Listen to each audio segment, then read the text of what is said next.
Asalaamaaleykum wa rahmatullah. Man la Zeynabou Bousso, étudiante en deuxième année de chirurgie dentaire à l'université Cheikh Anta Diop de Dakar.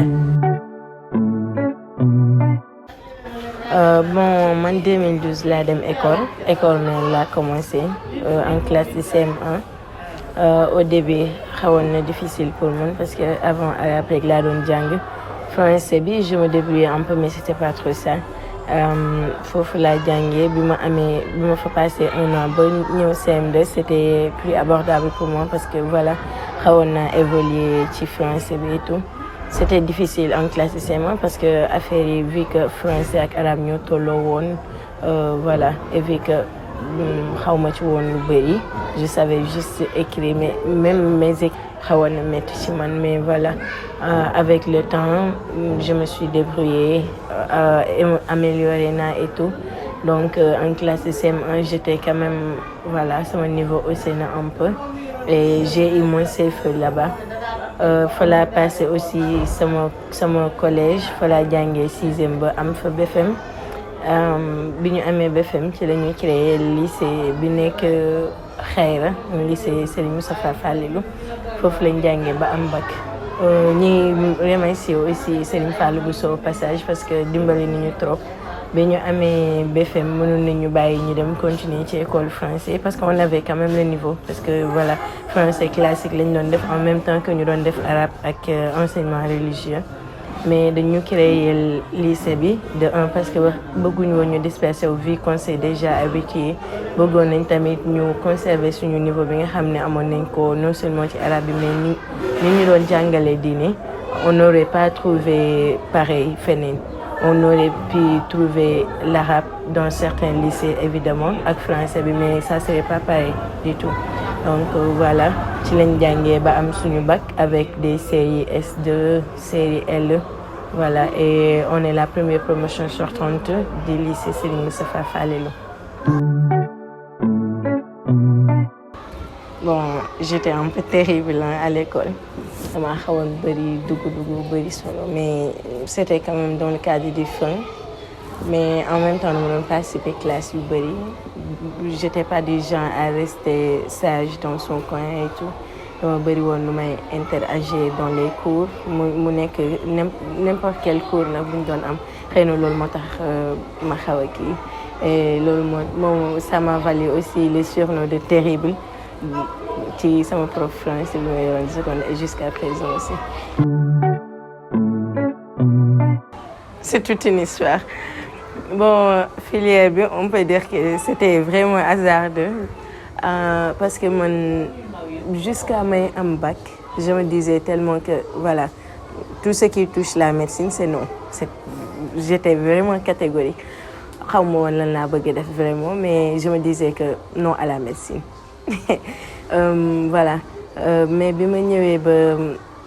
je peux dire que j'étais mise devant le fait accompli bi ma ñëwee ba devant les choix à faire ma xool benn bu nekk ma étudier ko ce que ça a donné voilà les différentes branches du moins yu mu doon joxe après les débouchés et tout voilà ci laa xool lan moo ma doon gën a convenir au début. J'étais un peu hésitante entre l'ingénierie et l'informatique. J'étais pas trop décidée. Mais bi ma nekkee ci kanam filière et tout ma xool yëpp j'ai vu l'odontologie et ça m'a vraiment tapé parce que il y avait des antécédents. Dama commencé woon quelque temps avant ma doon suivre ay odontologues yoo xam ne ils brillaient dans leur métier et tout et voilà dafa ma neexoon trop. Et quand j'ai vu que c'était disponible, parce qu'avant je connaissais pas l'existence de cette filière à l'université. Et bi ma ko gisee je me suis dit que c'est ça, même si ça faisait partie de la médecine, mais j'aimais bien moo tax ma choisir ko. Et voilà, j'ai été orientée là-bas, étant que c'était mon premier choix et je l'ai eu.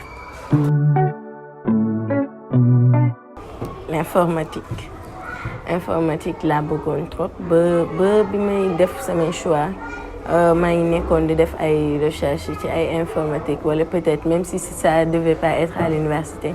n'importe quelle école boo xam ne mënoon naa fa jànge informatique et ça serait ça serait reconnu par le CAMES wala différents kii nga xam ne ñooy reconnaître diplôme yi. Mais voilà, comme nous m'avons 5, devant le fait accompli. J'étais devant le fait accompli du moins. Et vu que le concret, le concerné l'informatique, voilà, je me suis dit que je vais changer, me choisir l'année. Et alhamdoulilah d'ailleurs, parce que je n'aurais pas supporté l'informatique. Vu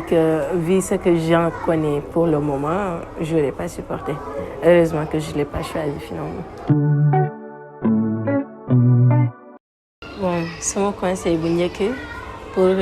surtout élèves yi nga xam ne ñu ngi école mais ba léegi la parce que j'ai tendance à voir que dès que ñu am seen BFM dañuy faral di changer école di dem ci les écoles qui sont purement françaises et je comprends vraiment pas leur motivation. Je comprends pas. Parce que lépp loo xam ne mën nañ ko trouver foofu mën nañ ko am fii et en plus déjà que yow tu t'es habitué à tes camarades et tout boo demee changer école y a quand même un bouleversement minime que ça soit le fait que ngay des ak say xarit yi nga xamoon minante ak ñoom et tout en plus de ça yaa ngi jàng même programme français peut-être langue élevée yi mën na changer mën nga dem foofu am espagnol fii ça reste l'arabe wala yeneen mais en même temps yaa ngi am enseignement religieux bi en continuité peut-être am na ñoo xam ne ils se disent que voilà français bi arabe bi dafay dis ci ñoom mais